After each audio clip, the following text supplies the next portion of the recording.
Si c'était par toi-même, tu ne pourrais pas changer. Si c'est par toi-même, tu ne peux pas. Mais par le Saint-Esprit, ce n'est ni par la force, ni par la puissance, dit le Seigneur, mais c'est par mon esprit. Alors donne-nous plus de ton esprit, que les hommes voient le changement en nous, que les hommes voient comment tu nous as transformés, comment tu nous as vivifiés, comment là où on était à terre, tu nous as relevés. Même si personne n'a voulu ouvrir la porte de cette prison, Jésus-Christ est venu ce matin te dire que j'ai les clés de cette prison. Même si personne n'a voulu te faire sortir, Jésus-Christ, lui, a les clés. Je prie pour que le feu de l'évangile qui était éteint à l'intérieur de toi puisse s'allumer au son de ma voix. Je prie qu'alors que tu es en ce lieu, en cet endroit, que Dieu vienne rallumer quelque chose au-dedans de toi. Cette chose qui a fait que tu as accepté de le suivre. Cette chose qui a fait que tu as accepté de le confesser dans ta vie. Lorsque Jésus vient à ta rencontre la première fois, tu sens quelque chose au-dedans de toi qui se met à bouger et tu ne dois jamais accepter que cette chose-là s'éteigne. Je n'ai rien d'autre à te prêcher si ce n'est Jésus. Tu as essayé beaucoup de choses, maintenant essaye Jésus. Tu as essayé beaucoup de choses, essaye Jésus.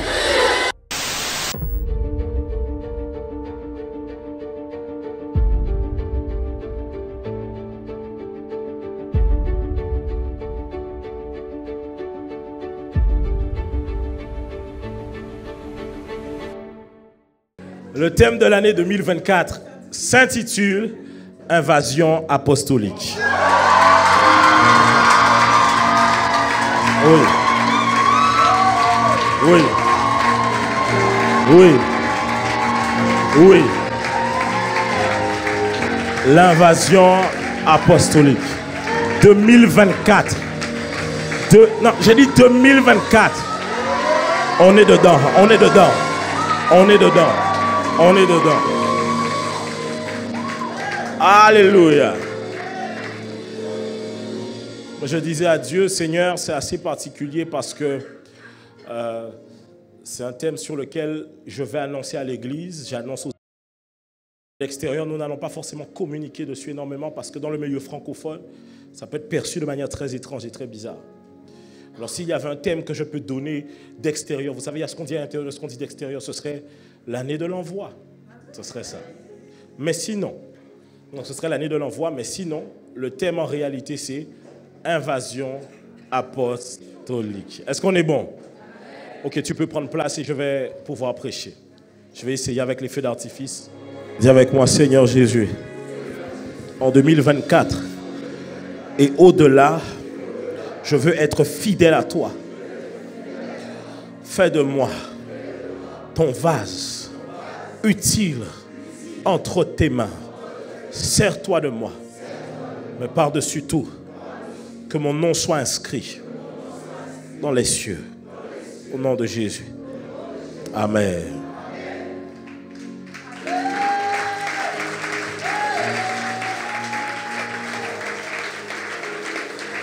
Alléluia. Vous pouvez prendre place. Si on peut m'augmenter, s'il vous plaît. Est-ce qu'on peut m'augmenter? Yes. Merci. Alors, je vous l'ai dit, le thème de l'année 2024, c'est l'invasion apostolique. Alors, ce soir, je vous parlerai par rapport à ce thème, afin de vous dire quel état d'esprit que nous devons avoir en 2024 et là où Dieu nous attend.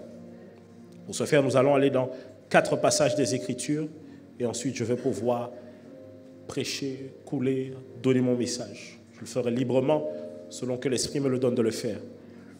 Nous irons d'abord dans Éphésiens chapitre 4, verset 11. Éphésiens 4, 11. Je sais que ce soir, ce que Dieu fera, c'est aussi une restauration du feu, de la passion que tu as pour Dieu et l'œuvre de Dieu. Ce soir, c'est ça que Dieu fera. Éphésiens 4, 11. 1, 2, 3. Et il a donné les uns comme apôtres, les autres comme prophètes, les autres comme évangélistes, les autres comme pasteurs et docteurs, pour le perfectionnement des saints en vue de l'œuvre du ministère et de l'édification du corps de Christ, jusqu'à ce que nous soyons tous parvenus à l'unité de la foi et de la connaissance du Fils de Dieu. Tu peux lire avec moi. À l'éclat d'homme fait, à la mesure de la stature parfaite de Christ. Afin que nous ne soyons plus des enfants flottants et emportés à tout vent de doctrine, par la tromperie des hommes, par leur ruse, dans les moyens de la séduction. Mais que professant la vérité dans la charité, nous croissions à tous égards en celui qui est le chef, Christ.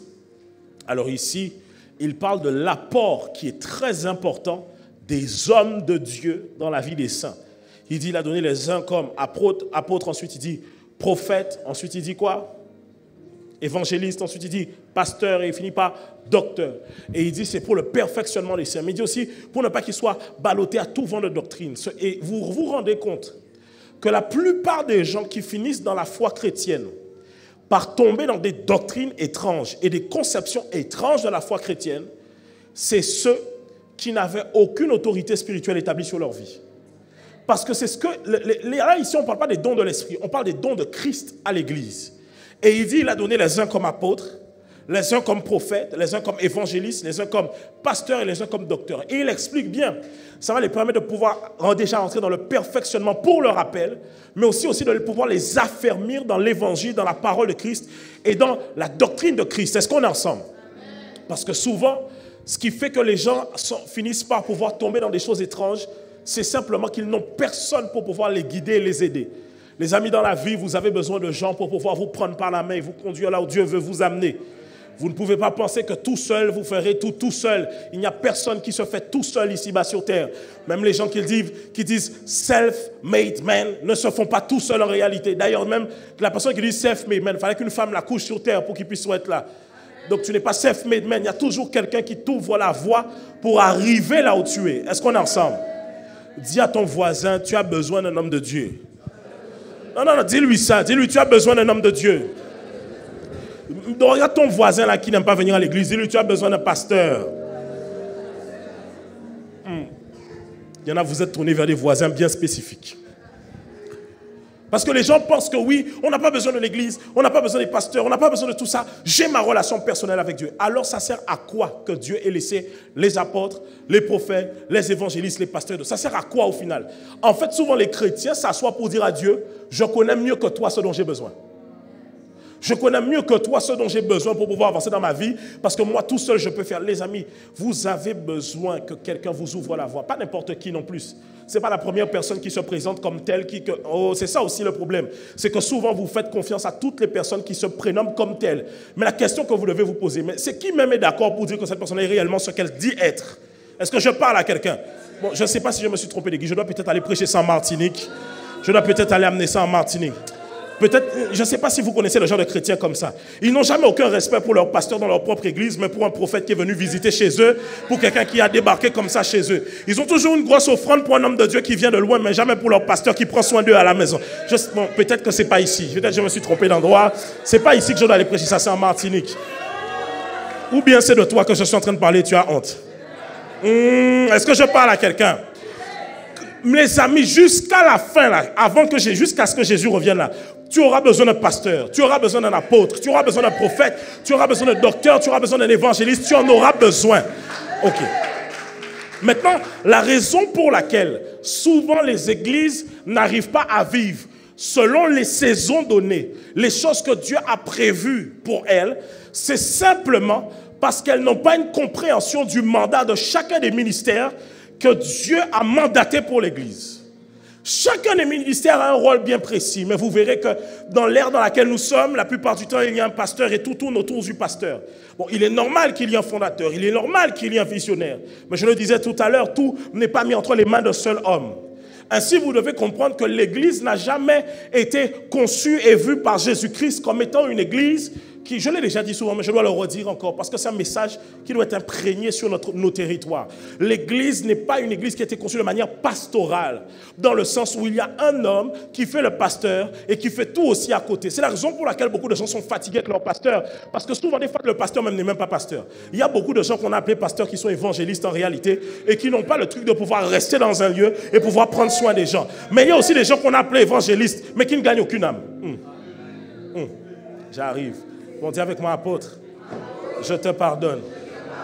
Dis avec moi, je ne vais pas être fâché avec toi. Bon, moi j'ai un grand problème avec... Bon, je ne sais pas si je peux y aller. Je ne sais pas si je peux... Bon, on y va. Ok. Bon, moi j'ai un problème avec les lieux où on a beaucoup d'hommes de Dieu.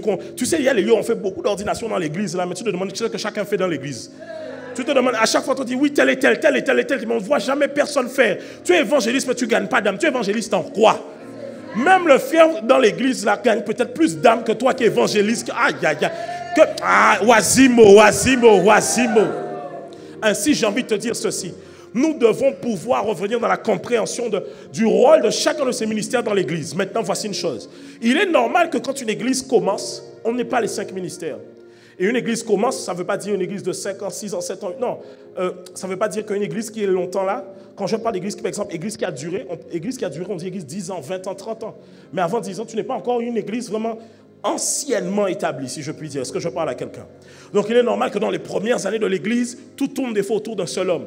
Mais vous devez comprendre quel est le rôle de chacun de ces ministères, mais de ces onctions et de l'office. 1. L'apôtre, lui.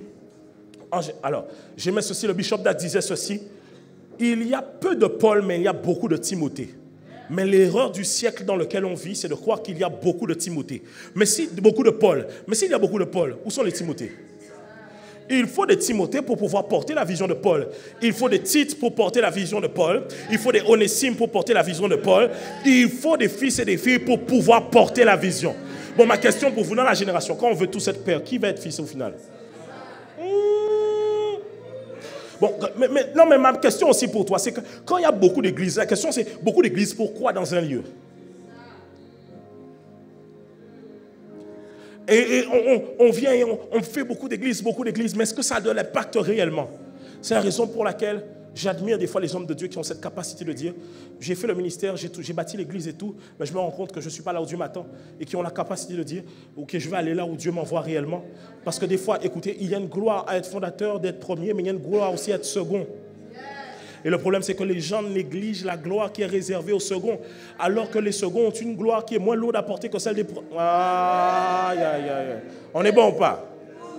Est-ce qu'on est bon? Ok. Maintenant, donc, l'Église a une vision normalement apostolique. Ok. Voici les étapes. L'apôtre vient, il va dans un lieu et il bâtit la fondation. Il bâtit une plateforme qui est censée permettre à tout un chacun de pouvoir émerger dans l'appel qu'ils ont. Que ce soit l'appel dans le sacerdoce ou que ce soit l'appel dans la royauté, mais que je parle de manière séculière. Parce que, dis à ton voisin, pour moi, tu as un appel. Non, dis-lui, tu as un appel. Dis-lui, tu es un appelé de Dieu. Mais peut-être que ton appel là, ce n'est pas venir tenir le micro et prêcher au chant de l'évangile. Le problème, c'est qu'on pense qu'avoir l'appel là, c'est prendre le micro à l'église et pouvoir prêcher aux gens. Moi, j'ai un problème même avec les gens qui aiment prendre les micros pour des âmes qui ont déjà été gagnées alors que dehors, il y a beaucoup d'âmes à gagner. Oh, est-ce que je peux prêcher ou pas? Alors la question pour toi, c'est, tu me dis que tu as l'appel. Tu viens au rendez-vous pour me dire que tu as l'appel. Tu viens à chaque fois me dire, pasteur, j'ai l'appel. Mais pourquoi quand il y a l'évangélisation, tu n'es jamais présent? Je crois que c'est parce qu'il est 1h du matin. Pourquoi? J'aimerais aussi que tu sois présent là pour pouvoir dire que j'ai réellement l'appel. Et qu'on voit. Et comment peut-on dire que tu as l'appel si on ne voit pas les fruits que l'appel doit porter? Maintenant, je reprends.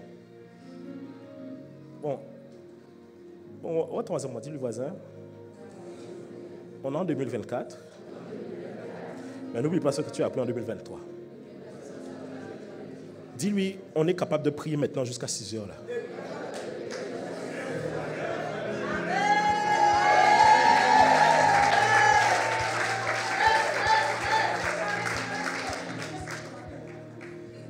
Non, je vais aller prêcher ça ailleurs.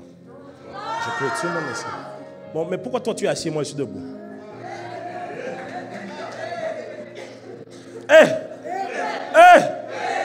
Qui vous a dit que tous ceux qui ont l'appel, c'est ceux qui doivent... D'ailleurs, des fois, ce n'est pas l'appel, c'est la pioche. Bon, ça c'est une autre chose. Bon, qui vous a dit que tous ceux qui ont l'appel là, c'est sur le pupitre? Il y a des gens, leur appel n'est pas dans le pupitre, leur appel est aussi dans la politique, Le rappel est aussi, regardez, le 31 décembre, je vous ai dit, regardez, le 31 décembre, quand tu dois acheter des vêtements, regarde comment c'était difficile de choisir une robe. Parce que si ce n'est pas le décolleté, c'est le dos. Si ce n'est pas le dos, c'est la cuisse. Si ce n'est pas la cuisse, c'est transparent partout. Que Dieu mandate des hommes et des femmes qui vont confectionner des vêtements pour cette génération. Est-ce que je peux prêcher ou pas ce soir ou pas? Bon, est-ce que tu es sûr que tu as envie que je prêche? Moi, je me pose la question si tu veux réellement que je prêche ce soir. Alors, ce que j'ai envie de te dire, c'est que 2024, arrête de nous fatiguer à seulement parler en langue. Après le mercredi soir, va dans le monde répondre à l'appel que Dieu a prévu sur ta vie. Aïe, aïe, aïe, aïe, aïe, aïe, aïe, aïe, aïe. Ça nous sert à quoi que tu parles beaucoup en langue si tu ne parles pas en anglais? Ça nous sert à quoi que tu parles beaucoup en langue quand on veut faire le commerce avec les Espagnols, tu ne parles pas en espagnol? Les amis, que les chrétiens des Antilles ne soient pas des chrétiens qui sont à côté de la plaque, qui parlent seulement en langue, qui savent seulement dire shalom, mais qui n'ont pas un langage financier, un langage économique pour pouvoir répondre aux besoins de nos territoires. Donc je dis que l'église ne doit pas être vue. C'est la raison pour laquelle, bon ok, j'ai envie de te prêcher, mais je ne sais pas si tu es réellement dedans. C'est la raison pour laquelle je ne joue pas avec toi. Quand tu sers ici, je t'étire dans tous les sens. Parce que je dois pouvoir te mettre dans le mood, la forme que Dieu attend pour que tu puisses rentrer dans ton appel. Parce qu'il n'y a personne qui peut... Écoute, à l'église là, on peut pouvoir te reprendre, te dire des choses, et on sait que tu vas rester parce que tu es là pour quelque chose. Au travail, on te parle mal, tu parles, mais tu ne changes jamais, tu ne changes jamais. Tu as changé beaucoup de travail, tu ne changeras pas d'église, tu resteras ici, je vais te parler encore. Et tu vas changer ton cas. Est-ce que je parle à quelqu'un? Ainsi, c'est la raison pour laquelle je suis conscient que les bons employés sont en renaissance. Oui. Mais oui, si tu es habitué à venir à l'église à l'heure, tu iras au travail à l'heure. Si tu es habitué à pouvoir supporter ton frère et ta soeur, tu supporteras ton collègue et ta... Aïe. Donc maintenant, comprenez une chose. L'église n'a jamais été un lieu de rassemblement. Je vous le répète et je vous le redis. L'église n'est pas le rassemblement. Et c'est pour ça que souvent je vous dis pourquoi moi je suis debout et vous êtes assis. Parce que vous vous asseyez à l'église comme si l'église c'est le lieu où on vous masse spirituellement. On vous fait du bien et vous repartez à la maison. Bonne petite prédication. On n'est pas là pour ça. On est là pour training. On est en train de t'entraîner. Tu n'as aucun entraînement et on est là pour te permettre de rentrer dans les choses auxquelles Dieu a prévu pour toi. On n'est pas là pour blaguer avec toi. Arrête de nous dire, oh, quand vous m'avez dit ça, ça fait longtemps que Dieu te parle. Il envoie un homme pour te parler pour que tu puisses changer. Ok. Donc, l'église en réalité est quoi? L'église est un lieu de perfectionnement, un centre de formation, un centre où tu arrives, où normalement Dieu vient et il t'équipe, il te change, il te transforme comme un vase, il fait la forme et il recommence et puis il recommence. Ça veut dire que quand tu es à l'église, bon, je vais parler à quelqu'un, tu seras brisé. Mais ce n'est pas pour autant que tu dois quitter, reste là, pas courir. Bon, regarde 5 voisins à côté de toi, dis-lui pas courir. Hein, pas courir.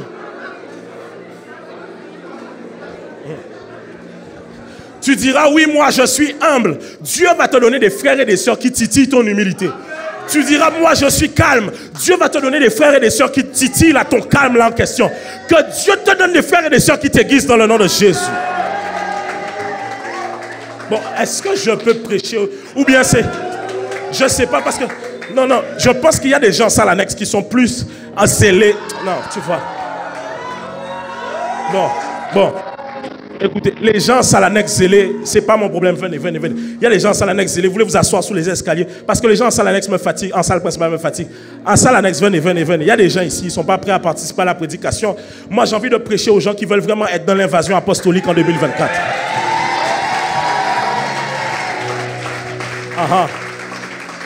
Même si après tu es au sol, tu es là, vous vous mettez là où vous voulez. Moi, je veux prêcher pour des gens qui ont envie réellement de pouvoir participer. Est-ce qu'on est ensemble ou pas?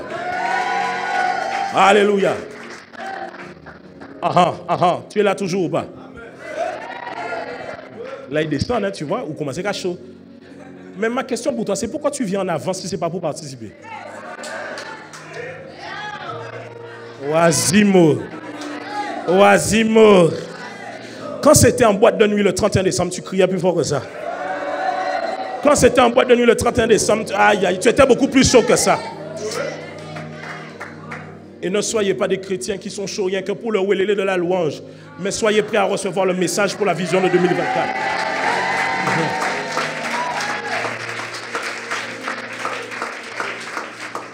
Vous pouvez vous disposer, allez-y, même bouez, même s'ils sont, vous les gênez, c'est pas grave. Ok, on est bon ou pas? La Bible dit dans Psaume 127, versets 4 à 5. Psaume 127, versets 4 à 7. Comme les flèches dans les mains d'un guerrier, ainsi sont les fils de la jeunesse. Ainsi sont les fils de la jeunesse. Verset suivant, il dit, heureux l'homme qui en a rempli son carquois, il ne sera pas confus quand il parlera avec des ennemis à la porte. Dites avec moi, les fils sont comme les flèches dans les mains d'un guerrier. Bon, le guerrier, c'est qui ici? Toi, tu n'as pas compris. Tu as vu, je suis bien en commando. Le guerrier, c'est qui? C'est ce que. Bon, peut-être que, en fait, quand vous lisez ce verset-là, vous ne le comprenez pas simplement parce que vous ne voyez pas dans la Bible où est-ce qu'on en parle. Allons dans Luc, chapitre 10, versets 1 à 24. Luc 10, 1 à 24. Allons-y. Qu'est-ce qu'il dit? Est-ce qu'on peut lire tous ensemble? On est bon? Vous êtes là. C'est pas parce que vous êtes debout que vous êtes là ou pas? Ok. Après cela, le Seigneur désigna encore 70 autres disciples et il les envoya 2 à 2 devant lui dans toutes les villes et dans tous les lieux où lui-même... Tu me suis ou pas? C'est Jésus. Il devait aller dans des lieux. Finalement, il a envoyé des gens 2 à 2 pour qu'ils puissent aller dans ces lieux-là. Ensuite, qu'est-ce qu'il dit? Il leur dit, la moisson est grande, mais il y a... Priez donc le maître de la moisson d'envoyer dans sa... Verset suivant. Partez, voici je vous envoie comme des agneaux au milieu des loups. Ne portez ni bourse, ni sac, ni souliers, et ne saluez personne en chemin. Dans quelque maison que vous entriez, dites d'abord que la paix soit sur cette maison. Et s'il se trouve là un enfant de paix, votre paix reposera sur lui, sinon elle reviendra à vous. Demeurez dans cette maison-là, mangeant et buvant ce qu'on vous donnera, car l'ouvrier mérite son salaire. N'allez pas de maison en maison. Dans quelque ville que vous entriez et l'on vous recevra, mangez ce qui vous sera présenté. Guérissez les malades qui s'y trouveront et dites-leur, le royaume de Dieu s'est approché de vous. Mais dans quelque ville que vous entriez et où l'on ne vous recevra pas, allez dans ces rues et dites, nous secouons contre vous la poussière même de votre ville qui s'est attachée à nos pieds. Sachez cependant que le royaume de Dieu s'est approché. Je vous dis qu'en ce jour, Sodome sera traité moins rigoureusement que cette ville-là. Malheur à toi, Chorazin. Malheur à toi, Bethsaïda. Car si les miracles qui ont été faits au milieu de vous avaient été faits dans Tyr et dans Sidon, il y a longtemps qu'elles seraient repenties en prenant le sac et la cendre. C'est pourquoi, au jour du jugement, Tyr et Sidon seront traités moins rigoureusement que vous. Et toi, Capernaum, qui a été élevé jusqu'au ciel, tu seras abaissé jusqu'au séjour des morts. Celui qui vous écoute, celui qui vous rejette, et celui qui me rejette, celui qui m'a envoyé. Il dit ensuite, les 70 revinrent avec joie, disant, Seigneur, les démons même nous sont soumis en ton nom. Alors là, il dit, remets le verset d'avant, je veux qu'on mette une pause. Jésus parle, ils partent, et ils reviennent. Et ils disent quoi? Les démons, remets le verset d'avant, oui, les 70 revinrent avec, disant, les démons même nous sont. Verset suivant, Jésus leur dit, je voyais Satan tomber du ciel comme un éclair. Allons-y. Voici, je vous ai donné de marcher sur les serpents et les scorpions et sous toute la puissance de l'ennemi, et rien ne pourra vous nuire. Cependant, ne vous, de ce que les esprits vous sont, mais de ce que...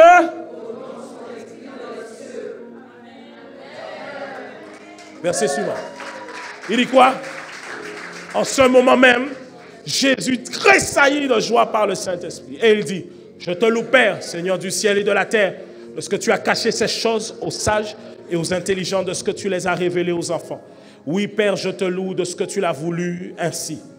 Toutes choses m'ont été données par mon Père, et personne ne connaît qui est le Fils, si ce n'est le Père, ni qui est le Père, si ce n'est le Fils, et celui que veut le révéler. Amen. Ensuite, vas-y, avance, il reste un dernier verset. Et se tournant vers les disciples, il leur dit en particulier, heureux les yeux qui voient ce que vous... Verset 24, car je vous dis, beaucoup de prophètes et de rois ont désiré voir ce que vous voyez et ne l'ont pas vu entendre. Ne l'ont pas vu entendent ce que vous entendez et ne l'ont pas. Amen. Est-ce qu'on peut acclamer la parole de Dieu?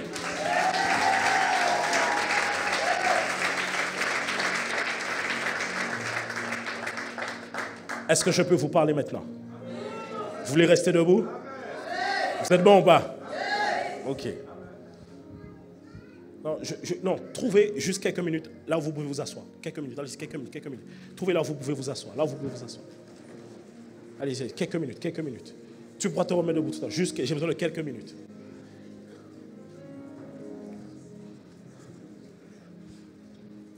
Quelques minutes.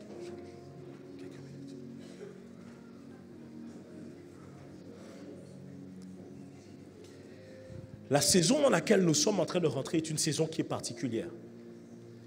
Parce que l'Église, en réalité, n'a jamais été, comme je vous ai dit, établie sur le fait que les gens doivent venir s'asseoir à l'Église et simplement être là, juste recevoir et rentrer à la maison. C'est comme ça que les gens meurent spirituellement. Parce qu'au final, ils ont beaucoup de choses à l'intérieur d'eux qui ne manifestent pas. Je connais beaucoup de personnes que lorsque 20 ans en arrière, qui étaient très zélées en Christ, mais qui aujourd'hui ne le sont plus. Mais ces personnes ne sont plus zélées en Christ, pas parce qu'elles n'aiment plus le Seigneur, mais c'est parce qu'elles n'accomplissent pas les choses que le Seigneur avait déposées à l'intérieur d'elles. Ainsi, où nous avons une génération maintenant qui se heurte. Parce que dans les églises, on peut avoir les jeunes qui veulent répondre à l'appel, mais il y a les moins jeunes qui se disent que mais j'ai aussi l'appel. Et on se retrouve avec un amas de plein de personnes qui veulent répondre à l'appel, mais nous avons tous nos aînés qui n'ont pas pu répondre à l'appel depuis longtemps. Simplement parce que l'église a été imaginée, a été conçue de manière à ce que les gens s'assoient et ne font rien d'autre que recevoir la prédication. Les mêmes chrétiens qui sont là depuis 10 ans ne peuvent pas conseiller d'autres chrétiens. Ils sont toujours aussi des bébés spirituels. Ils ont toujours les mêmes problématiques.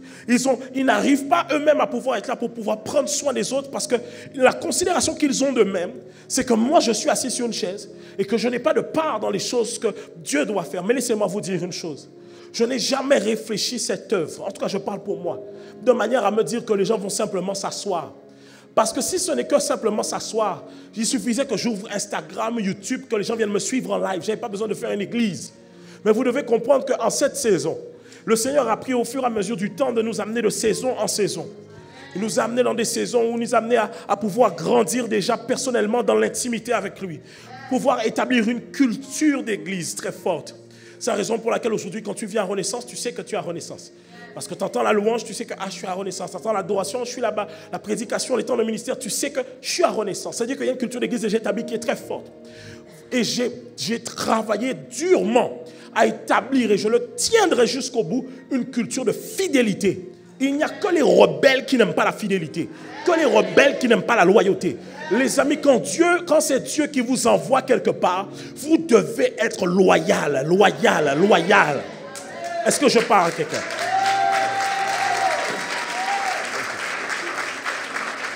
Mais sachez être sûr que dans ce lieu-là, vous recevez ce que vous devez recevoir. Mais voici une chose, n'exigez pas qu'on vous forme comme vous attendez qu'on vous forme. Parce que Dieu utilise tous les moyens différents pour pouvoir vous amener dans votre appel. Est-ce qu'on est ensemble? Alors voici une chose, nous avons fait énormément de choses les premières années. Mais j'aimerais vous dire, l'année 2023 était une année hors norme. On a fait pas mal de choses. En 2023, nous avons eu le jeûne en janvier. On a eu qui était très intense. On a eu The Love Code. On a eu The Woman Code. On a eu Renaissance Night. On a eu la croisade en Inde. On a eu Chambre Haute. Le Conseil divin. La conférence des jeunes. Le jeûne d'août, de septembre. Dévotion. Réforme 23. On a eu la Côte d'Ivoire. Et nous sommes là encore au 31 décembre. Oui.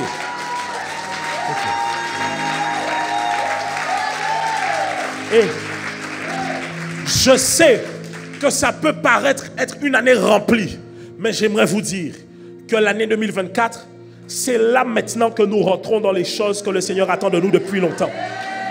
2023 n'était que les fruits de la première saison.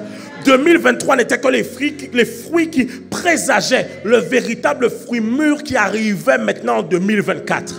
Et voici venue une année où Dieu... Écoutez-moi bien. Le Seigneur m'a parlé, c'est la raison pour laquelle je vous ai dit que j'ai des plans de bonheur pour vous. J'ai dit à Dieu, il y a beaucoup de choses que je peux faire. Mais je ne pourrais pas le faire moi-même parce que je ne peux pas être partout. Comme Jésus-Christ avait ce dilemme-là. Et c'est là où Dieu m'a dit, tu prendras le même principe et tu enverras les gens 2 à 2. 2 à 2. C'est ainsi que vous verrez que depuis longtemps, j'ai commencé à envoyer à chaque fois les gens à 2. Je mettais toujours 2 personnes quand ils vont faire un culte, que ce soit un couple, que ce soit des binômes. Simplement parce que la vision doit s'étendre.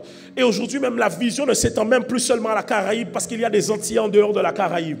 Ainsi, 2024 est l'année de l'invasion apostolique parce que c'est l'année où le Seigneur relâchera plusieurs hommes et femmes dans les choses auxquelles il les a appelés depuis longtemps. Ok. Je ne parle pas ici de ta consécration ou de ton ordination. Parce que si c'est ce que tu attends pour servir Dieu, ce n'est pas Dieu que tu veux servir, mais c'est toi-même. Ce que je suis en train de parler, c'est de l'année où tu pourras être relâché, où je te dirai, vas-y, partez dans telle nation, organisez un programme, prêchez l'évangile, gagnez les gens à Christ, allez là-bas, allez dans telle nation, allez dans telle île, allez dans tel quartier, faites-le par la grâce de Dieu. Parce que cette année 2024, Dieu, à un moment donné, je disais à Dieu, mais avec tout ce que nous devons faire, tous les défis que tu me donnes, Seigneur, comment allons-nous faire? Je réfléchis aux ressources humaines. Mais qui va être là? Parce qu'on n'envoie pas n'importe qui. Il y en a, vous voulez être facilement envoyé, mais vous n'aimez pas être facilement être corrigé. Je ne peux pas t'envoyer si je ne peux pas te corriger. Parce que si auprès de moi, je ne peux pas te corriger, au loin, je ne pourrai jamais te corriger. Et si je ne peux pas te corriger, comment prendras-tu soin des âmes de Dieu? Parce qu'un berger qu'on n'est pas capable de corriger est un berger qui ne saura que abuser des gens. Ainsi, voici une chose. On n'envoie pas n'importe qui. On envoie les gens. Et c'est la raison pour laquelle, quand Judas est mort, ils n'ont pas choisi n'importe qui. Ils ont dit, choisissons parmi nous quelqu'un qui a été là depuis le début jusqu'à la mort de Jésus-Christ, qui nous a assistés. Ce n'est pas quelqu'un qui est arrivé et qui a dit, moi je veux y aller. Quelqu'un qui était là, qui a payé le prix, qui a vu la persécution, qui est quand même resté fidèle. Quelqu'un qui est toujours là. C'est la raison pour laquelle beaucoup passent à côté de leur destin, à cause de la déloyauté. Des fois, la déloyauté frappe à la porte de ton cœur au jour où ta visitation est en train d'arriver.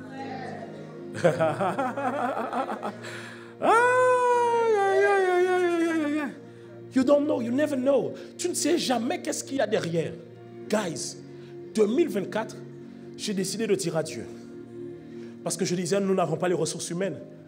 Mais quand Dieu a commencé à me challenger encore, le bishop Dag disait que quand il a commencé les croisades, il a dit, voici venu le temps de ma pauvreté. J'ai dit, mais je le comprends. C'est ça même.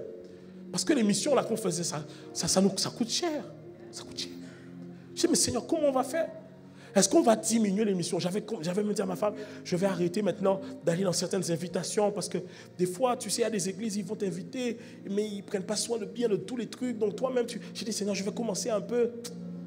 Et le Seigneur m'a dit, mais regarde, alors que vous êtes censé aller de gloire en gloire, de victoire en victoire, tu es en train de me dire qu'en 2024, tu vas moins faire. Wazimo. Bon, quelqu'un dit Wazimo, ça veut dire quoi? Ok, je vais te dire. Wazimo, c'est un mot au Kenya qui veut dire fou, crazy, hein, insensé. Donc je dis ça, quand ce que tu fais là, c'est un peu Wazimo. Ça s'appelle le wazimisme. Est-ce que tu me suis ou pas? Ainsi. Je me suis dit, mais Seigneur, même les ressources financières, comment allons-nous faire? Et c'est là où je me suis rendu compte que ça va être la marche par la foi. Je vais vous dire une chose. Je ne sais pas comment cela se fera. Mais j'ai observé dans la parole qu'à chaque fois que les hommes ont demandé le comment, Dieu a soit permis qu'ils ferment leur bouche pendant un bon moment, ou Dieu les a confus pendant un moment. Parce que le comment ne te regarde pas. Ce qui te regarde, c'est ce que Dieu va dire. Ainsi, j'ai décidé de dire à Dieu, alors si c'est comme ça, 2024 sera alors une année où nous allons briser les records, briser les limitations. Nous irons beaucoup plus loin que ce qu'on a déjà fait. On n'ira pas faire moins que ce qu'on a déjà fait. On fera encore beaucoup plus. Alors je t'annonce que le temps des croisades ici en Guadeloupe est arrivé. Le temps des croisades d'évangélisation en Martinique est arrivé. Oui. Et j'ai décidé de dire à Dieu, Seigneur, même quand, parce que ça a déjà commencé depuis 2 ans, mais j'ai dit à Dieu encore, quand je ne serai pas là encore, qu'il y ait des fils et des filles fidèles, qui puisse pouvoir porter la vision et pour pouvoir pas seulement écouter. Voici une chose, vous savez, hein, voici le piège. Je peux ouvrir la parenthèse ou pas? Le piège des fils et des filles, c'est qu'ils aiment les victoires mais n'aiment pas créditer le mandataire de la victoire. Tu peux être le plus grand chevalier du royaume, mais quand tu reviens, c'est pour le roi que tu amènes la victoire. Moi, je vous donne des principes qui sont simples, clairs et nets. C'est que le piège, c'est que nous entiers, on veut servir Dieu, mais on n'aime pas le cadre que Dieu veut nous donner. Guys, je ne suis pas ici pour faire sortir. Écoutez, si je suis un centre de formation, appelle-moi l'AS Monaco, ok? Hein? Pourtant, je ne connais pas le football, mais je sais que ce soit un bon centre de formation, n'est-ce pas? Appelez-moi l'OL, hein? L'Olympique, hein? Oui, Lionel, c'est ça. Pourquoi? Je veux faire sortir les gens là qui vont être efficaces dans le royaume de Dieu. Ça ne m'intéresse pas que tu serves Dieu avec peu d'impact. Ça ne m'intéresse pas que tu serves Dieu avec un pasteur de plus qui soit là et qui fatigue les gens, qui endort les gens quand on prêche. Ça ne m'intéresse pas qu'il n'y ait pas l'onction sur toi lorsque tu prêches. Ça ne m'intéresse pas. Ce qui m'intéresse, c'est que ton caractère soit formaté selon celui de Christ, mais que tu manifestes aussi la puissance de Christ. Ainsi, 2024 est l'année où je vais te tailler. Je serai, si vous m'avez trouvé dur avant, non, je vais être doux, mais durement doux. C'est là, si vous m'avez trouvé sévère avant, je serai encore plus sévère cette année. Pourquoi? L'exigence. Guys, nous avons une exigence. Vous pensez qu'on fait l'église pourquoi? Jésus revient bientôt. Jésus revient bientôt. On n'est pas là. Vous pensez qu'on est là pour Instagram? Jésus revient bientôt.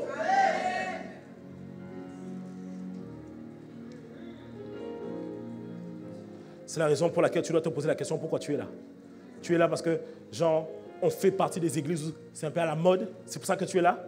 Tu te perds si tu es là pour ça. On n'est pas là pour ça. On n'est pas là pour les réseaux. On n'est pas là pour la fame. On n'est pas là pour les followers. On n'est pas là pour ça. On est là pour une seule chose. Que lorsque Jésus revienne, il puisse nous dire, bon et fidèle serviteur, tu as été fidèle dans peu de choses. Maintenant, entre dans la joie de ton maître.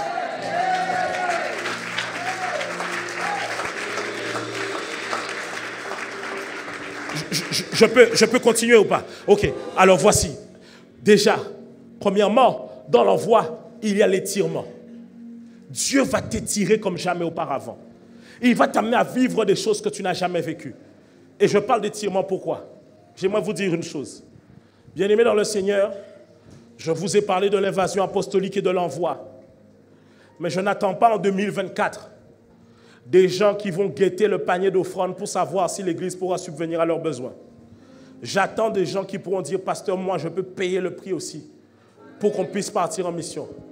C'est la raison pour laquelle quand vous voulez partir en mission, vous payez vous-même votre billet. À la limite, on peut s'arranger pour essayer de voir comment le logement, on peut s'arranger.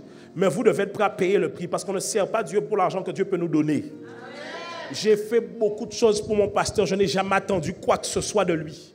Je ne lui ai même jamais demandé. Même quand il a dit qu'il allait me donner, je ne lui ai jamais dit même donne-moi un machin. Jamais, jamais, jamais. Parce qu'on ne sert pas Dieu pour l'argent que l'on peut avoir. Donc ne venez pas penser que vous allez servir Dieu pour pouvoir dire que oh, l'école que je n'ai pas réussi là, je vais aller à l'église. Non, non, non. Alléluia.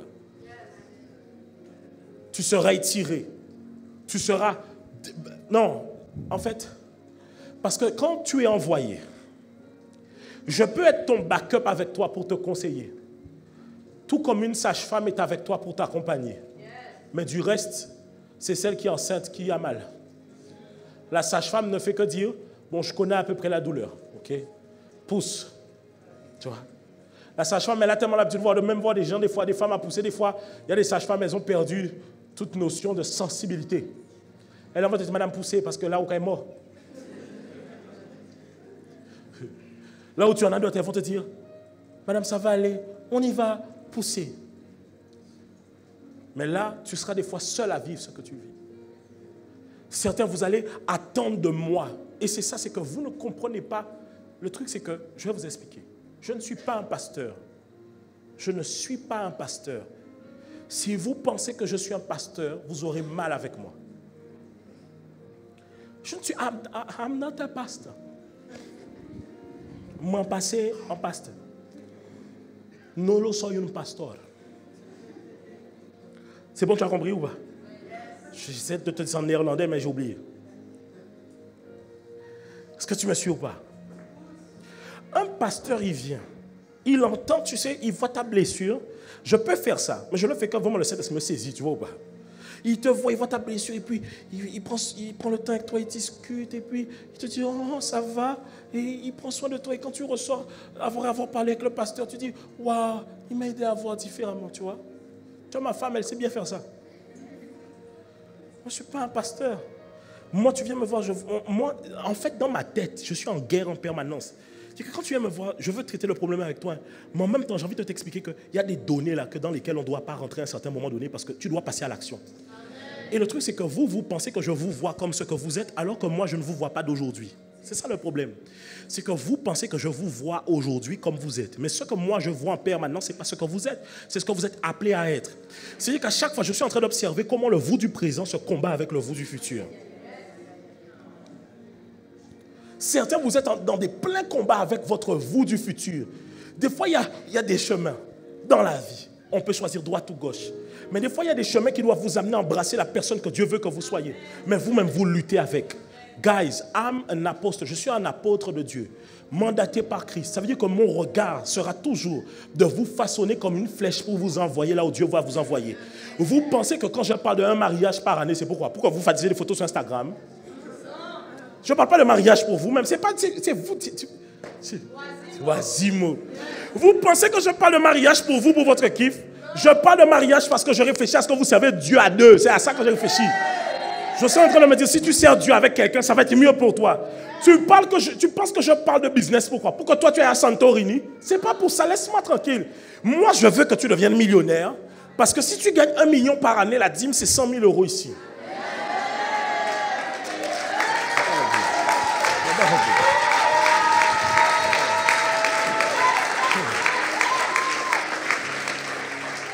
Personnellement, je n'ai aucun problème à ce que les fidèles ici deviennent riches. Pourquoi? Parce que comment on peut dire, nous, pasteurs, apportez votre dîme quand les gens n'ont rien à apporter? Il faut que tu aies quelque chose pour apporter. Donc, quand je te parle de tout ça, moi, I'm looking somewhere, je regarde quelque part. Je ne suis pas ici. Pourquoi? Parce que jusqu'à preuve du contraire, Jésus revient bientôt. Et voici une chose, je vais vous expliquer. Des fois, vous me voyez, je dis ça souvent, j'ai dit ça dernièrement, je parle avec des frères. Je disais, vous ne me voyez pas tout le temps parler avec vous. Mais si vous me voyez venir, comme par hasard, je viens aborder un sujet avec vous aujourd'hui, ne prenez jamais ça à la légère. Et des fois, je viens vers certaines personnes, je dis, tu sais, tu dois faire attention à telle chose. Vous prenez ça comme n'importe quelle discussion qu'on prend. Je ne suis pas du genre à venir parler aux gens comme ça. Je te parle si je suis convaincu que là, j'ai un truc à te dire. Et ce que moi, je vois des fois, c'est que certains d'entre vous, vous êtes en lutte permanente avec là où Dieu veut vous envoyer. Ok, la saison de l'envoi, c'est la saison de l'étirement. On est bon? La saison de l'envoi, c'est la saison de l'équipement. C'est la raison pour laquelle, cette année, après dévotion, on aura notre conférence dévotion. Donne-toi tout entier. La conférence de dévotion et la conférence de chambre haute vont être les deux conférences où on va mettre l'accent. Donne-toi tout entier sera l'accent sur le fait de se sacrifier pleinement pour être prêt à être envoyé par Dieu. Et la conférence chambre haute sera la conférence où on va mettre l'accent sur l'équipement des saints pour qu'ils puissent accomplir l'œuvre que Dieu attend d'eux. Ça veut dire qu'après dévotion, donne-toi tout entier. Après chambre haute, j'attendrai de vous les résultats. On peut avancer? La saison de la multiplication. Je peux parler à l'église ce soir? N'attendez plus de moi que ce soit moi qui fasse, que vous voyez à chaque fois. Vous voulez des rendez-vous? Soyez prêts à ce que je vous donne un diacre à rencontrer. Il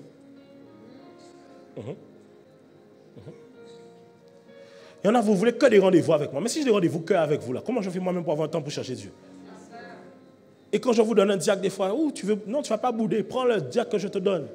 Deuxièmement, tu veux t'inscrire à Bible Meetup, ce ne sera pas forcément moi qui vais faire Bible Meetup tout le temps. Pourquoi? Si je suis tout le temps là à le faire, à quel moment je vais passer à une autre vitesse avec l'église? Je parle à quelqu'un?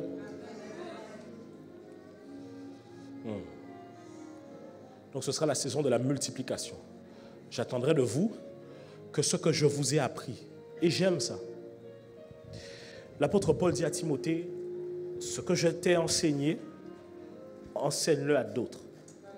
Enseigne-le à des hommes fidèles qui sauront l'enseigner à leur tour à d'autres. J'ai un véritable challenge.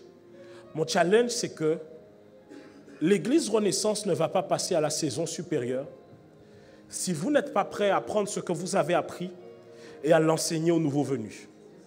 Mais le problème, c'est est-ce que vous avez réellement appris ce que vous avez appris? Quand on vous dit travaille ton caractère, tu ne le travailles pas. Travaille ta manière de parler, tu ne le travailles pas. Comment vas-tu recevoir les nouvelles personnes qui vont arriver à l'église?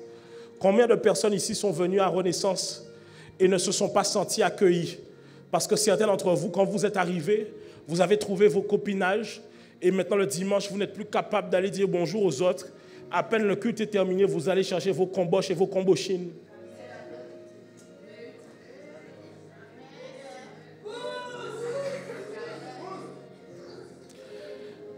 Ta copine de l'église, là, tu la connais déjà. Vous étiez déjà ensemble. Qu'est-ce que ça te coûte d'après le culte, là, d'aller accueillir quelqu'un d'autre? Les gens pensent que les gens viendront à l'église qu'à cause du pasteur. Ce n'est pas vrai. Les gens viennent à cause de moi, mais pour une grande raison aussi, ils restent à cause de vous. On peut quitter une église pas à cause du pasteur, mais à cause des gens qui sont à l'église. Ainsi, tu dois faire attention aussi à toi. Est-ce que tu es capable d'enseigner et d'être la personne qui peut donner aux autres ce que tu as reçu? Est-ce qu'on est tout le temps obligé de répéter aux autres les choses qu'on t'a déjà dit? Toi-même, prends ce qu'on t'a déjà dit et va le répéter à quelqu'un d'autre. Alléluia. Ok.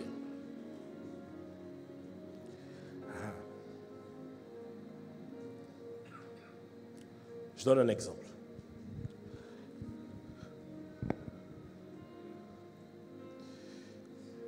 Normalement, voici ce qui doit se passer en 2024. Il y en a, vous avez été proche de moi. Vous devez, et je sais voir que vous avez été proche de moi sur ce que vous portez en vous. Je peux donner un exemple. La plupart des chantes qui sont là, des leads, ne leadaient pas comme elles leadaient quand elles sont arrivées à l'église. Elles ont avancé, mais pas seulement techniquement, mais dans ce qu'elles dégagent spirituellement. Ce qui veut dire que les prochains leads doivent manifester la même chose. Si les prochains leads ne manifestent pas la même chose, ça veut dire que ceux qui ont appris font de la rétention spirituelle.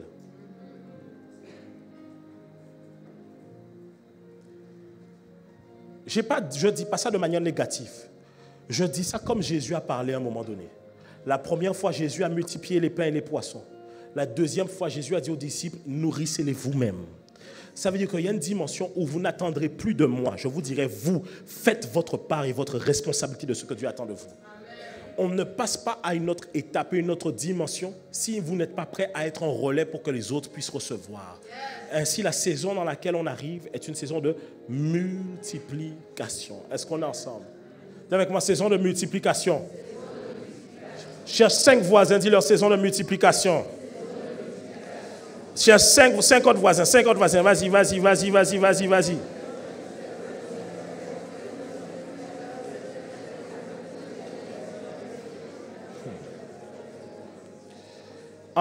Regarde ton voisin, dis-lui voisin. Dans toutes ces années, qu'est-ce que tu as appris?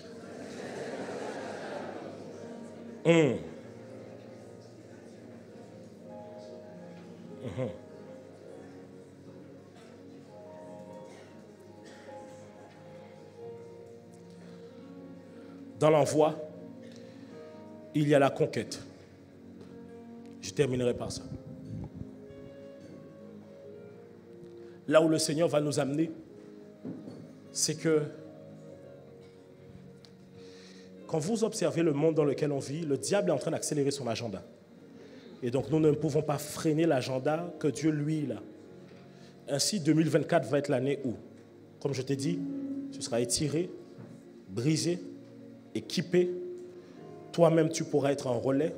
Ça veut dire qu'après 3 ans ici, il y a certaines choses que tu es capable de faire. Après 3 mois ici, il y a certaines choses que tu es capable de faire dans la retransmission. Ça veut dire qu'à un moment donné, ça ne peut pas être le pasteur qui doit répéter tout le temps les mêmes choses. Parce que ce que les gens ne se rendent pas compte, c'est que comment voulez-vous... Vous savez, il y a des églises où on dit, le pasteur ne prêche plus bien. Mais vous savez pourquoi le pasteur ne prêche plus bien? Parce qu'à chaque fois qu'il y a des nouveaux, il est obligé de donner la même prédication qu'il avait donnée en 2000. Parce que les anciens qui sont là ne peuvent pas dire aux nouveaux ce qu'eux, ils ont entendu depuis très longtemps. Mais si vous voulez qu'on passe à une étape supérieure, vous allez devoir grandir, grandir, grandir. Et je ne dis pas grandir, attention, j'ouvre une parenthèse. Grandir ne veut pas dire que ça veut dire que vous n'allez plus venir me voir, chercher des conseils. Ce n'est pas ça que ça veut dire. Parce que souvent, vous comprenez les choses des fois mal. Je ne dis pas qu'à partir d'aujourd'hui, vous devez faire semblant en mode « Pasteur, je ne voulais pas t'embêter ». Non, non, non. Ce que je vous explique, c'est qu'à un moment donné, vous devez vous-même être des exemples et des modèles pour les gens qui vont arriver beaucoup plus loin. Parce qu'on peut demander des fois à Dieu de pouvoir envoyer des nouvelles âmes à Christ, mais si nous-mêmes, notre caractère et notre comportement éloignent les gens de l'Église, comment Dieu enverra encore des gens dans le vase que lui-même a disposé? Ainsi, c'est comme ça que souvent, les gens commencent à devenir comme si le pasteur les appartient. Je ne vous appartiens pas. C'est-à-dire que tout on veut s'accaparer le pasteur. Quand des nouveaux arrivent, on voit les choses mal. Guys, nous ne sommes pas là pour juste rester entre nous. Nous avons des territoires à gagner. Amen. Ça veut dire que quand je suis absent, tu ne peux pas être toi-même absent, tu dois être présent. Il y en a dès que je suis en mission, vous n'êtes plus là. Quand vous savez que je reviens, vous revenez aussi. Mais tu vas rater le ciel, hein? Tu vas rater le ciel. Si c'est pour moi que tu viens à l'église, tu vas rater le ciel. J'ai dit que si c'est pour moi que tu viens à l'église, tu vas rater le ciel. J'ai dit que si c'est pour ma tronche que tu viens à l'église, tu vas rater le ciel. Et comme par hasard, quand tu reviendras, je prêcherai mal. Ou bien te décevoir. Ce n'est pas pour moi que tu viens à l'église, mais c'est pour le Seigneur Jésus-Christ. Oui, j'ai conscience que l'homme de Dieu porte en lui quelque chose. Mais si jamais je suis fidèle à l'œuvre où je suis, même quand il n'est pas là, je suis là. Alors vous êtes content quand j'ai annoncé le thème, mais ce que vous ne voyez pas, c'est que ce thème est comme de grandes responsabilités. Ça veut dire que 2024, que ce soit dans le plan séculier, comme quand dans les choses du sacerdoce, j'aurai des objectifs pour certains d'entre vous. Je vous dirai cette année, voici ce que tu dois réaliser. Cette année, voici ce que tu dois réaliser. Ne me fatiguez pas d'être des chrétiens qui parlent beaucoup en langue, mais qui n'accomplissent rien ici-bas sur terre. Vous ne pouvez pas dire on est la tête et non la queue et que vous ne le manifestez pas dans la vie de tous les jours. On doit réellement le manifester. Alors cette année, nous irons à Renaissance Night. Paris, nous le ferons. Et par la grâce de Dieu, nous prendrons une plus grande salle. Cette année, on continue Saint-Martin. Cette année, si Dieu le permet, nous irons en Guyane. Oui, oui.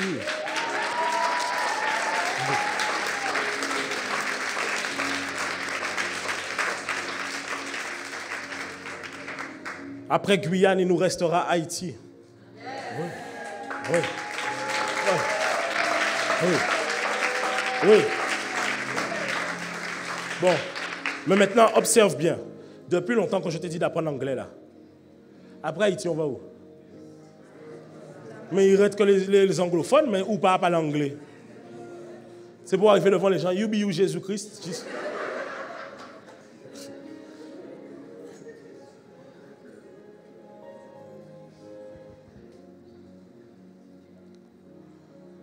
Je t'ai donné un verset, le chapitre que je t'ai donné, c'est Luc 10, c'est ça? Luc 10? Mais moi, à la fin de Luc 9, j'aime tellement ce verset-là de Luc 9. Remets avant, 56 ou 57. Même 55. Même 55.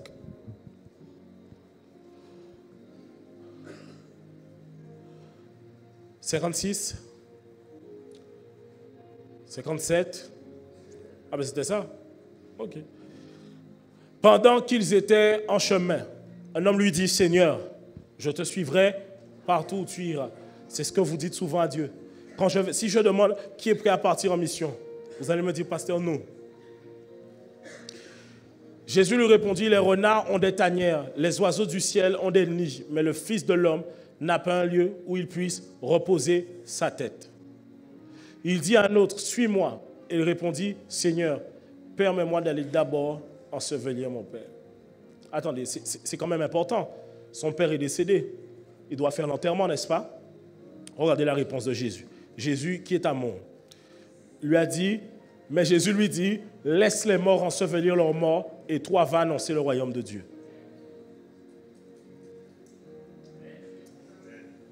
Si c'était moi le pasteur là qui t'avait dit ça, tu m'aurais mis ma tête sur Twitter. Un autre dit, je te suivrai. Seigneur, mais permets-moi d'aller d'abord prendre congé de ceux de ma... Seigneur, laisse-moi quand même aller leur parler, passer un bout de temps avec eux, avoir un temps avec eux. Regardez la réponse de Jésus. Jésus lui répondit, quiconque met la main à la charrue et regarde en arrière n'est pas propre au royaume de Dieu. Ça veut dire quoi? Voici mon mindset pour 2024. Si je vous dis que vous allez en mission, et que vous commencez à me parler de tous les projets que vous aviez, je vous efface de ma tête. Parce que la Bible dit que quiconque met la main à la charrue et regarde en arrière n'est pas propre au royaume de Dieu. Souvent, vous dites que oui, je suis prêt à servir Dieu. Et vous commencez à dire, oui, mais j'avais tel truc. Oui, mais j'avais tel truc.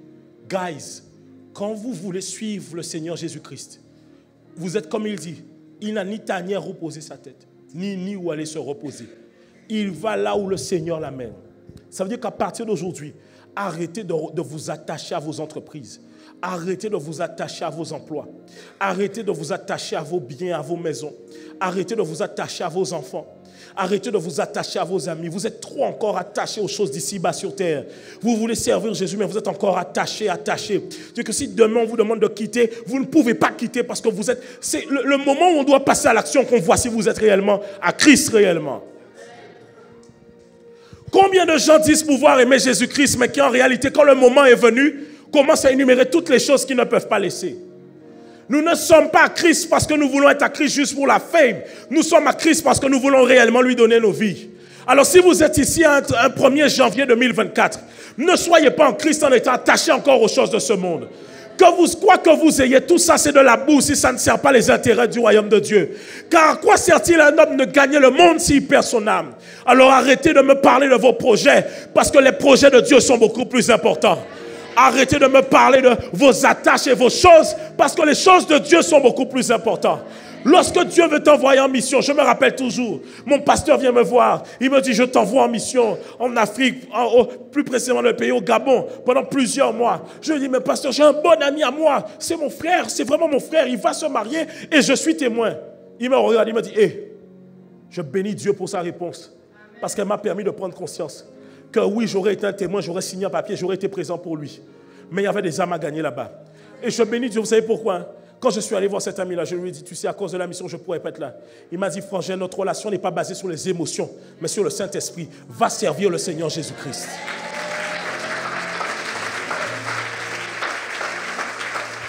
Je cherche des hommes et des femmes qui sont prêts à tout quitter, qui sont prêts à tout laisser, qui sont prêts réellement à tout donner pour Dieu. Ça me fatigue les gens qui me disent que j'ai l'appel. Bon, là, je suis vraiment rentré dans... C'est moi, je dois vous dire. Ça me fatigue les gens qui disent que oui, j'ai l'appel. Mais quand le moment venu de payer le prix arrive, on vous batte en arrière, vous batte en retraite. Souvent, les gens viennent me voir, même en France, me dire, oui, je veux vraiment te suivre, être avec toi. Quand je dis, mais quittez tout, les gens ne sont pas prêts à quitter. Je dis, mais vous voyez au final, vous n'êtes pas prêts réellement à servir Dieu. Vous pensez que le temps a changé? De la même manière que dans l'ancienne alliance, on quittait tout pour... Élisée a tout quitté pour suivre Élie. De la même manière, Pierre a tout quitté pour suivre Jésus-Christ. Je cherche des hommes comme Dieu qui sauront dire, moi, je veux me consacrer entièrement aux choses de Dieu. Et qui diront, pasteurs, et je vais te rajouter ceci, je n'attends pas de l'église, rien du tout. Je veux simplement aller. Si tu me donnes la permission, j'irai là-bas, je prêcherai l'évangile, je gagnerai les âmes à Jésus-Christ et c'est tout.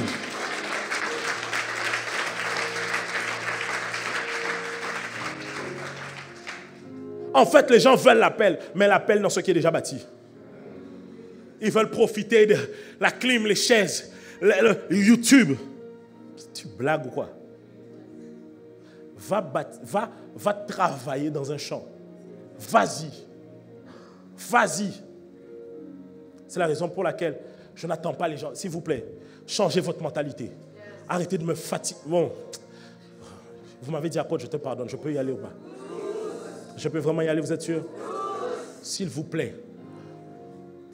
J'ai envie que vous avanciez dans vos vies. Je vous dis la vérité. Mais si les avancements de votre vie, là, viennent effacer ce que Dieu doit faire, ça me fatigue moi-même.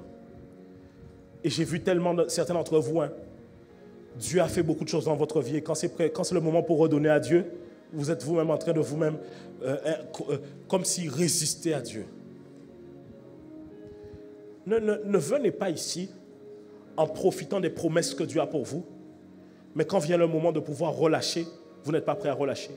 Le pasteur Keren avait pris un verset, rappelez-vous. Le pasteur Keren avait pris un verset, c'était comme qui disait que quand dans un champ, quelque chose est semé, il faut que la semence profite à celui qui a semé. Ça veut dire que quand Dieu a semé dans ta vie quelque part, Dieu doit voir ce fruit-là là, dans le lieu où il a semé dans ta vie. Vous voyez, si vous abandonnez tout en 2024 et que vous êtes prêt à tout laisser pour Christ, je vous assure, écoutez-moi, tout ce que la terre là offre, là, vous allez l'avoir facilement. Il dit, cherchez premièrement le royaume et sa justice. Et toutes ces choses vous seront données par-dessus tout. Pourquoi? Parce que tu ne chercheras plus un mariage pour toi, tu chercheras un mariage pour servir Dieu. Tu ne chercheras plus un travail pour toi. Vous n'avez pas vu le témoignage des gens? Regardez, tous ceux qui étaient là ont dit, Seigneur, si tu me donnes un travail, je te donnerai le premier salaire. Eux tous, ils ont eu travail. Pourquoi? Dieu a vu son intérêt dedans. Dieu a vu son intérêt. Mais il y en a, vous voulez les promesses de Dieu, mais vous ne voyez pas l'intérêt de Dieu dedans. Vous ne voyez pas l'intérêt de Dieu dedans. Tu as le verset? Hébreux 6, 7 à 8.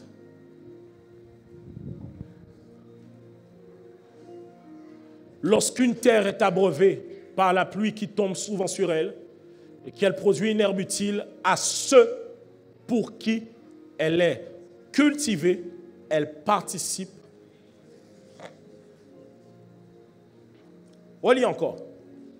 Lorsqu'une terre est abreuvée par la pluie qui tombe souvent sur elle et qu'elle produit une herbe utile à ceux pour qui elle est cultivée, elle participe à la bénédiction. Alors 2024, soyez prêts. Et je parle aussi aux hommes. Parce que messieurs, vous devez briser cette pensée qui fait croire que seules les femmes veulent être à fond en Dieu. Tu vois, j'ai dit ça, ils n'ont même pas dit Amen. Tu vois, les hommes, Seigneur, aie pitié de moi. Je vais reprendre. Hein? Je vais vous donner une seconde chance. Messieurs, ne soyez pas de ceux que l'on dit souvent qui ne veulent pas servir Dieu et qui ne veulent pas prier.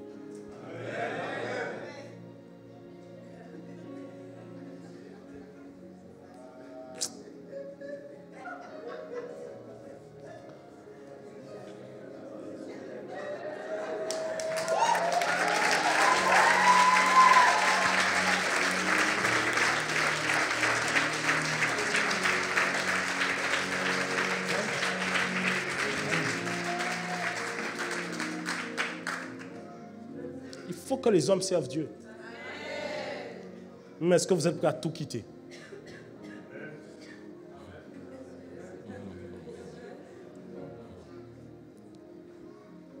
Je peux vous dire la vérité. En général, les hommes sont prêts à tout quitter. Mais c'est les femmes qui ne sont pas prêtes à tout quitter.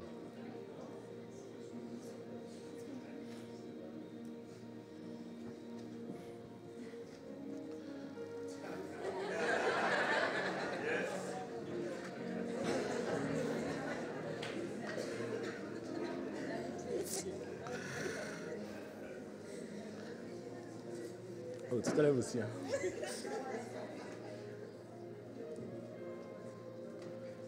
Moi, je cherche mes filles dans la foi qui sauront me dire, apôtre, moi je suis prête. Envoie-moi, c'est lui-même, il me fatigue. Envoie-moi. Pas les filles qui ont commencé à me dire, ouais, mais on avait des projets de vie. Laisse-moi tranquille. Tu venais chaque mercredi prier pour le mariage. Maintenant, quand tu as le mariage, là, tu vas au brunch le dimanche. C'est quoi ton problème ici?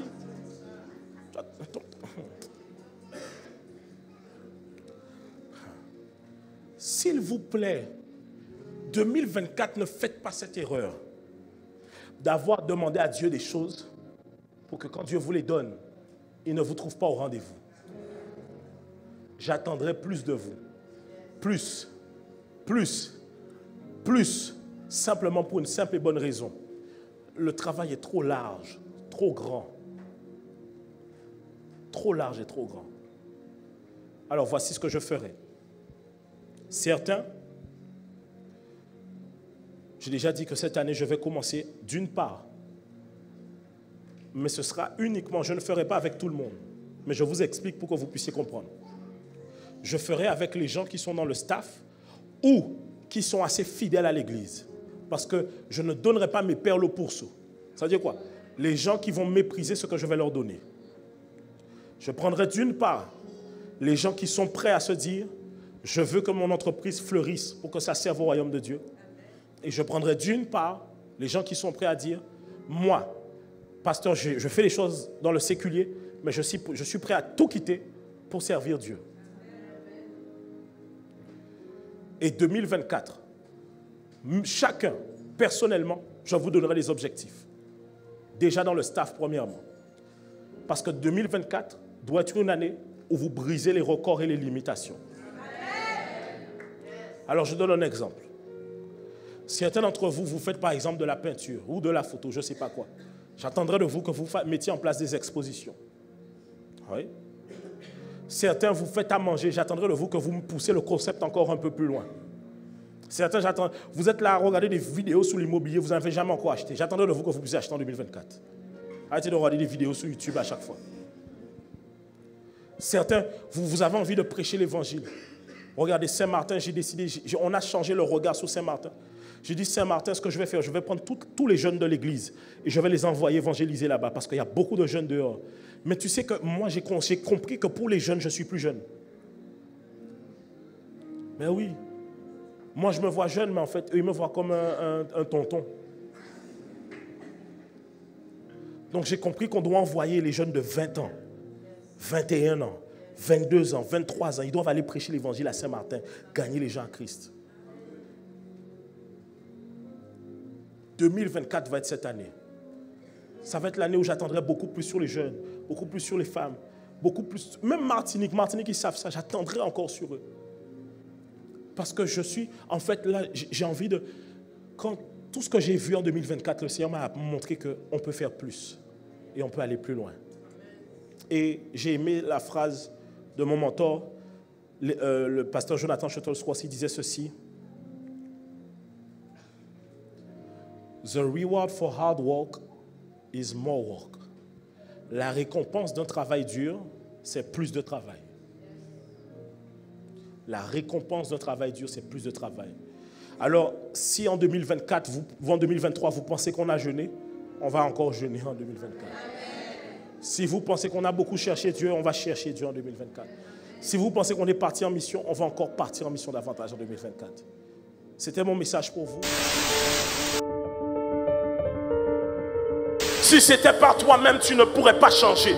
Si c'est par toi-même, tu ne peux pas. Mais par le Saint-Esprit, ce n'est ni par la force, ni par la puissance, dit le Seigneur, mais c'est par mon esprit. Alors donne-nous plus de ton esprit, que les hommes voient le changement en nous, que les hommes voient comment tu nous as transformés, comment tu nous as vivifiés, comment là où on était à terre, tu nous as relevés. Même si personne n'a voulu ouvrir la porte de cette prison, Jésus-Christ est venu ce matin te dire que j'ai les clés de cette prison. Même si personne n'a voulu te faire sortir, Jésus-Christ, lui, a les clés. Je prie pour que le feu de l'évangile qui était éteint à l'intérieur de toi puisse s'allumer au son de ma voix. Je prie qu'alors que tu es en ce lieu, en cet endroit, que Dieu vienne rallumer quelque chose au-dedans de toi. Cette chose qui a fait que tu as accepté de le suivre. Cette chose qui a fait que tu as accepté de le confesser dans ta vie. Lorsque Jésus vient à ta rencontre la première fois, tu sens quelque chose au-dedans de toi qui se met à bouger et tu ne dois jamais accepter que cette chose-là s'éteigne. Je n'ai rien d'autre à te prêcher si ce n'est Jésus. Tu as essayé beaucoup de choses, maintenant essaye Jésus. Tu as essayé beaucoup de choses, essaye Jésus.